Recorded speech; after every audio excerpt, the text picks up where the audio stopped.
फेरनी पड़ती है फरजंद की गर्दन पे छुरी, फिर जाके इमामत की सनद मिलती है। इब्तदा है रब्बे जलील दे बाबरकत नाम तू, ਜਿਹੜਾ ਦਿਲਾਂ ਦੇ ਬੇਤ ਖੂਬ ਜਾਣਦਾ ਹੈ। ਵੇਖਣ ਵਾਲੀਆਂ ਅੱਖਾਂ ਤੇ ਸੁਣਨ ਵਾਲੇ ਕੰਨਾਂ, ਤੁਹਾਨੂੰ ਸ਼ਫਕਤ ਬਾਰੀ ਮੈਂ ਸਦਕੇ ਮੈਂ ਵਾਰੀ ਦਾ ਸਲਾਮ ਪਹੁੰਚੇ। ਮੇਰੇ ਚੈਨਲ ਨੂੰ ਵੇਖਣ ਸੁਣਨ ਲਾਈਕ ਤੇ ਸਬਸਕ੍ਰਾਈਬ ਕਰਨ ਵਾਲੇ ਸਾਰੇ ਮੇਰੇ ਭਰਾਵਾਂ ਨੂੰ ਖੁਸ਼ ਆਮਦੀਦ। ਅਜ਼ੀਜ਼ਾਂ ਨੇ ਮਨ, ਪਿੰਡ ਦੀ ਜ਼ਿੰਦਗੀ 'ਚ ਕੀ ਹੈ ਵੇਖੋ ਜੀ। ਸਾਡੇ ਕੋਲ ਕਿ ਅਸੀਂ ਕਈ ਸਹੂਲਤਾਂ ਤੋਂ ਜਿਹੜਾ ਹੈ ਨਾ ਮਾਯੂਸ ਹਾਂ।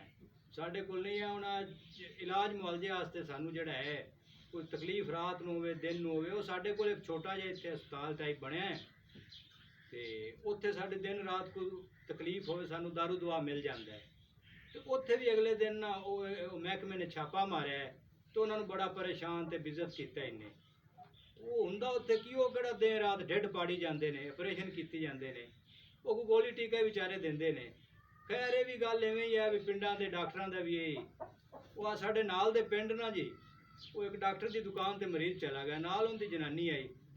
ਉਹਨੂੰ ਬੰਦੇ ਨੇ ਆਖਿਆ ਵੀ ਡਾਕਟਰ ਸਾਹਿਬ ਦੀ ਤਬੀਅਤ ਵੇਖੋ ਤੇ ਦਵਾਈ ਦਿਓ। ਉਹ ਡਾਕਟਰ ਸਾਹਿਬ ਨੇ ਜਨਾਬ ਦਵਾਈ ਦੇਣੀ ਸ਼ੁਰੂ ਕੀਤੀ, ਉਹਨੇ ਟੀਕਾ ਭਰਿਆ ਬੜਾ ਵੱਡਾ ਸਾਰਾ ਤੇ ਉਹ ਜਨਾਬ ਉਹਨੇ ਟੀਕਾ ਲਾਣਾ ਸ਼ੁਰੂ ਕਰ ਦਿੱਤਾ ਨਾੜ ਵਿੱਚ।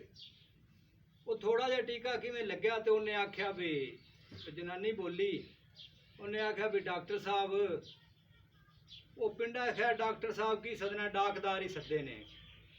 ਤੇ ਉਹਨੇ ਆਖਿਆ ਵੀ ਮੈਨੂੰ ਗਾਬਰ ਤੇ ਚੱਕਰ ਹੁੰਦੇ ਪਏ ਨੇ। ਡਾਕਟਰ ਨੇ ਗੱਲ ਕੋਣੀ ਗੋਲੀ। ਉਹਨੇ ਫਿਰ ਆਖਿਆ ਡਾਕਦਾਰਾ ਮੈਨੂੰ ਬੜੀ ਗਾਬਰ ਹੁੰਦੀ ਪਈ ਹੈ। ਉਹ ਕੋਈ ਨਹੀਂ ਜੀ।